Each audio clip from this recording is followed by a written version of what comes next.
U.S. President Donald Trump at the White House. Photo, Reuters. Carlos Barria.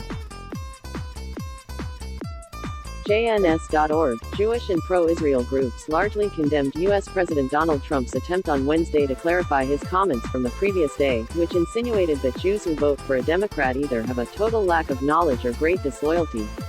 On Wednesday, Trump sought to clarify his remarks and told reporters, "If you vote for a Democrat, you're being disloyal to Jewish people and you're being very disloyal to Israel." The statement came after Rep. Ilhan Omar, D. Min, and Rep. Rashida Tlaib, D. Mish, who have made past anti-Semitic remarks, and were barred last week from entering Israel due to their support of the anti-Israel BDS movement, sharply criticized the Jewish state for their decision.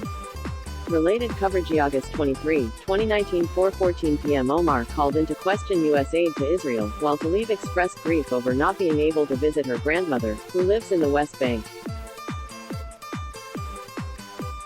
Israel did permit Tlaib to enter the country to see her grandmother as long as she promised not to engage in BDS activity. After initially requesting to enter, she changed her decision and declined to go. Nevertheless, many mainstream Jewish and pro-Israel groups did not accept Trump's clarification, despite the president's view that the Democratic Party hadn't done enough to confront anti-Semitism by Omar and Tlaib. POTUS made it clear he thinks Jews have a dual loyalty to Israel. He should apologize immediately, tweeted Anti-Defamation League CEO Jonathan Greenblatt. American Jewish Committee CEO David Harris told CNN on Wednesday, "Knowingly or unknowingly, he's peddling in places and spaces which allow anti-Semites to believe they have more room to maneuver." At Real Donald Trump verified that he invoked an anti-Semitic trope, asserting that American Jews should be loyal to Israel by supporting him. 90% of American Jews consider themselves pro-Israel, and about three-quarters of them are Dems because Jews vote their values, tweeted Jewish Democratic Council of America Executive Director Haley Soifer. "We are dismayed by, and unaccepting of, recent comments by the President of the United States on Jews," wrote Jewish Federation of Greater Metro West New Jersey President Scott Krieger, and CEO and Executive Vice President Dov Ben Shimon in an emailed message to community leaders. Calling American Jews disloyal for voting for Democrats is offensive and anti-Semitic. Questioning our loyalty to the United States is unacceptable. Such a statement is a resurrection of a centuries-old, exceedingly offensive and equally harmful canard, they continued. Presuming that American Jews, by definition, have dual loyalties to Israel, implies that we are less American and less loyal, and is equally unacceptable. We cherish our freedom. However, other groups took a more measured tone, focusing on America, Israel and political choice, as opposed to the president. Simon Wiesenthal Center founder Rabbi Marvin Heyer and Associate Dean Rabbi Abraham Cooper said in a statement, "We believe that since 1948 the overwhelming majority of American Jews, irrespective of party affiliation, unequivocally support the State of Israel. We also affirm that this bipartisan support is absolutely essential to the future well-being and security of the Jewish state. To say otherwise, and depend only on one party, particularly in these turbulent times of increased hate and anti-Semitism, only weakens and divides the most important Jewish community in the diaspora." Without calling out the president by name, B'nai B'rith International tweeted, "In the U.S., we cherish our freedom to affiliate with whichever political groups we choose.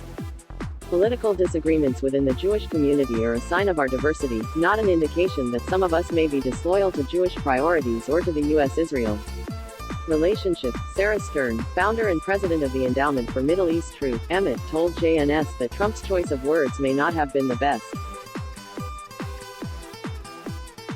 "This clearly was not the best choice of language. The unfortunate implication was that Jews do not have the same democratic rights to participate in the electoral process as any other American."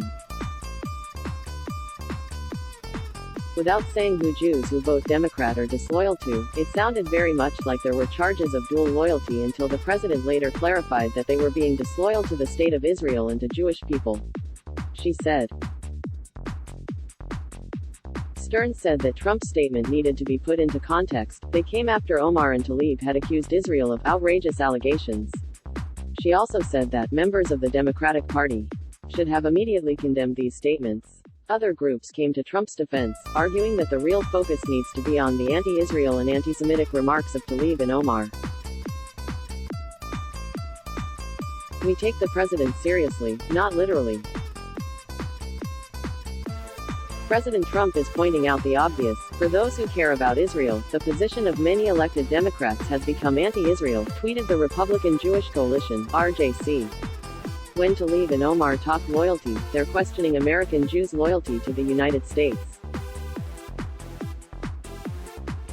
President Trump is talking about caring about the survival of the Jewish state. The National Council of Young Israel echoed RJC's sentiment.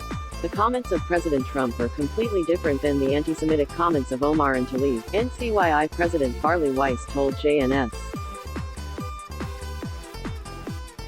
Trump believes Jews should care about and prioritize in their voting support for the only Jewish state, the State of Israel. He feels that he is a strong supporter of Israel, and as a result, Jewish voters should switch to support him. We look at the intent of his comment and his actions, which speaks louder than people attempting to interpret his words in the most negative light. Zionist Organization of America President Mort Klein told I-24 News on Wednesday, "I'm worried that we're not having the strong support in the Democratic Party for Israel that used to be there 5 years and 10 years ago, and this is of great concern. I know there are many Democrats who are very supportive of Israel, but they become frightened to be overtly supportive because of this far move to the left by these people. Let's block ads. Why?